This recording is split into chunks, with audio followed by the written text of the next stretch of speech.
Telugu film industry బ్యాచిలర్ల జాబితాలో ఒకరైన రానా ఈ ఏడాది సడన్గా తన ప్రేయసిని ప్రకటించారు. మహికా బజాజ్ అనే అమ్మాయిని తాను ప్రేమిస్తున్నట్టు, తన ప్రేమని ఆమె అంగీకరించినట్టు సోషల్ మీడియా ద్వారా కూడా తెలియజేశారు.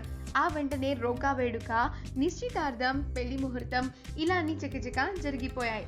ఆగస్ట్ 8వ తారీఖున రానా మిహికాల వివాహం జరగనుంది. ఇప్పటికే పెళ్లి పత్రికల ప్రింటింగ్, పెళ్లి వేదిక, విందులు, వినోదాలకు సంబంధించిన అన్ని కార్యక్రమాల షెడ్యూల్స్ అనేవి నిర్ణయించడం జరిగింది. కానీ పెళ్లి వేదిక విషయంలో ఒక చిన్న సందిగ్ధం ఏర్పడినట్టుగా ఓ వార్త తెగ వైరల్ అవుతోంది. నిజానికి రానా వివాహం ఫలక్నామా దాస్ ప్యాలెస్ లో జరగాలని అనుకున్నారట. అయితే రానా తండ్రి గారైన సురేష్ బాబు తమ నివాసంలోనే రానా పెళ్లి వేడుక నిర్వహించాలి అని కోరుకున్నారట. మరి సురేష్ బాబు ఈ నిర్ణయం వెనుక కారణం ఏంటి అనేది తెలియాల్సి ఉంది. పెళ్లికి ఇంకా కేవలం 2 వారాల సమయం మాత్రమే ఉంది. రానా పెళ్లి వేదికపై ఇంకొన్ని రోజుల్లో ఒక క్లారిటీకి వచ్చే అవకాశం ఉంది.